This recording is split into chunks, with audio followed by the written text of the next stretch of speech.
Selamat pagi saudara-saudari yang dikasihi Kristus. Mari kita mengawali hari baru dengan mendengarkan firman Tuhan yang diambil dari Injil Lukas bab 24 ayat 13 sampai dengan 35. Tuhan bersamamu. Inilah Injil suci menurut Lukas. Pada hari Sabat sesudah Yesus dimakamkan, dua orang dari murid-murid Yesus pergi ke sebuah kampung bernama Emmaus yang terletak kira-kira 7 mil jauhnya dari Yerusalem, dan mereka bercakap-cakap tentang segala sesuatu yang telah terjadi. Ketika mereka sedang bercakap-cakap dan bertukar pikiran, datanglah Yesus sendiri mendekati mereka, lalu berjalan bersama-sama dengan mereka. Tetapi ada sesuatu yang menghalangi mata mereka, sehingga mereka tidak dapat mengenali Dia. Yesus berkata kepada mereka, "Apakah yang kamu percakapkan sementara kamu berjalan?" Maka berhentilah mereka dengan muka muram. Seorang dari mereka, namanya Kleopas, menjawabnya, "Adakah engkau satu-satunya orang asing di Yerusalem yang tidak tahu apa yang terjadi di situ pada hari-hari belakangan ini?" Katanya kepada mereka, "Apakah itu?" Jawab mereka, "Apa yang terjadi dengan Yesus orang Nazaret? Dia adalah seorang nabi yang berkuasa dalam pekerjaan dan perkataan di hadapan Allah dan di depan seluruh bangsa kami. Tetapi imam-imam kepala dan pemimpin-pemimpin kami telah menyerahkan Dia untuk dihukum mati, dan mereka telah menyalibkannya. Padahal kami dahulu mengharapkan bahwa Dialah yang datang untuk membebaskan bangsa Israel. Sementara itu telah lewat 3 hari sejak semuanya itu terjadi. Dan beberapa perempuan dari kalangan kami telah mengejutkan kami. Pagi-pagi buta mereka telah pergi ke kubur dan tidak menemukan mayatnya. Lalu mereka datang dengan berita bahwa telah kelihatan kepada mereka malaikat-malaikat yang mengatakan bahwa Yesus hidup. Dan beberapa teman kami telah pergi ke kubur itu dan mendapati bahwa memang benar yang dikatakan perempuan-perempuan itu, tetapi Yesus sendiri tidak mereka lihat." Lalu Ia berkata kepada mereka, "Hai kamu orang bodoh, betapa lambannya hatimu sehingga kamu tidak percaya akan segala sesuatu yang telah dikatakan para nabi. Bukankah Mesias harus menderita semuanya itu untuk masuk ke dalam kemuliaannya?" Lalu Ia menjelaskan kepada mereka apa yang tertulis tentang Dia dalam seluruh kitab suci, mulai dari kitab Musa dan segala kitab nabi-nabi. Sementara itu mereka mendekati kampung yang mereka tuju. Ia berbuat seolah-olah hendak meneruskan perjalanannya, tetapi mereka mendesaknya dengan sangat, "Tinggallah bersama-sama dengan kami, sebab hari telah menjelang malam dan matahari hampir terbenam." Lalu masuklah Ia untuk tinggal bersama-sama dengan mereka.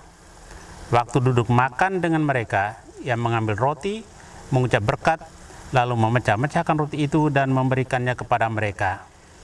Ketika itu terbukalah mata mereka dan mereka pun mengenali Dia, tetapi Yesus lenyap dari tengah-tengah mereka. Kata mereka seorang kepada yang lain, "Bukankah hati kita berkobar-kobar ketika Ia berbicara dengan kita di tengah jalan, dan ketika Ia menerangkan kitab suci kepada kita?" Lalu bangunlah mereka dan langsung kembali ke Yerusalem. Di situ mereka mendapati ke-11 murid. Mereka sedang berkumpul bersama teman-teman mereka. Kata mereka kepada kedua murid itu, "Sungguh Tuhan telah bangkit dan telah menampakkan diri kepada Simon."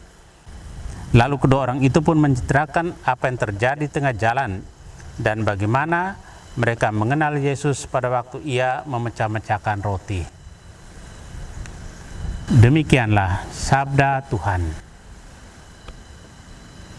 Saudara-saudari yang dikasihi Kristus, tema yang akan kita renungkan hari ini, perjalanan Emmaus.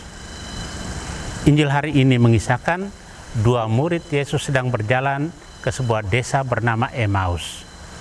Dalam perjalanan, mereka memperbincangkan peristiwa yang terjadi di Yerusalem, yaitu Yesus yang bangkit. Mereka telah mendengar kesaksian perempuan yang menyatakan Yesus telah bangkit. Tetapi seperti murid lain, mereka tidak menerima begitu saja kesaksian yang menyatakan bahwa Yesus telah bangkit. Bahkan mereka sama sekali tidak mengharapkan Yesus akan bangkit. Bahkan ketika Yesus yang bangkit menghampiri mereka, mereka tidak mengenalnya. Bagaimana Yesus memberikan kesaksian kebangkitannya kepada mereka? Pertama, Yesus menegur mereka. Yesus mengingatkan mereka bahwa penderitaan merupakan bagian tidak terpisahkan dalam hidupnya. Kedua, Yesus menunjuk pada kesaksian kitab suci tentang dirinya. Secara perlahan, Yesus membawa mereka kepada pengenalan akan dirinya. Apa yang sedang terjadi di Yerusalem merupakan penggenapan akan isi Alkitab. Dengan demikian, semua peristiwa yang sedang terjadi harus dipahami dari sudut pandang Kristus. Yesus membimbing mereka ke dalam pengenalan sejati tentang dirinya bahwa Ia lebih daripada sekedar Nabi Allah. Bagaimana reaksi keduanya? Hati mereka berkobar-kobar. Ketiga, Yesus duduk dalam perjamuan dengan kedua murid tersebut. Ketika Yesus mengambil roti dan memberkatinya, terbukalah mata rohani kedua murid tersebut. Sekarang mereka melihat Yesus dengan jelas. Mereka segera bergegas kembali ke Yerusalem. Saudara yang terkasih, kebangkitan Yesus adalah peristiwa dan sejarah. Hanya kekuatan Allah yang dapat mencelikan mata rohani kita agar dapat mempercayai fakta ini.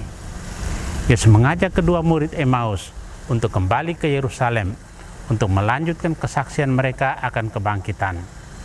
Yesus mau agar para murid tidak menjadi putus asa dan menyerah saat kehilangan figur yang mereka idamkan selama ini. Ketegaran inilah perlu kita teladani agar mampu berdiri teguh dalam mewartakan kebangkitan Kristus demi kebenaran sejati. Amin. Marilah kita berdoa. Tuhan, pagi ini kembali kami naikkan syukur dalam doa dan permohonan. Terima kasih sudah menjaga kami saat tidur maupun bangun. Terima kasih untuk udara sejuk dan segar pagi ini. Tuhan, kami hendak beraktivitas. Kami mohon tuntunan dan pemeliharaanmu. Jauhkanlah kami dari yang jahat dan berilah kami kekuatan dan kesehatan. Ajarlah kami untuk saling mengasihi dan mengampuni. Kami serahkan hari ini ke dalam tangan-Mu. Kristus terang dunia, berkatilah keluarga-keluarga kami, jadikanlah kami alat kasih-Mu, dan pantaskanlah kami menjadi hamba-Mu yang setia. Amin. Tuhan bersamamu. Semoga keluarga kita, orang-orang yang terkasih dan doakan.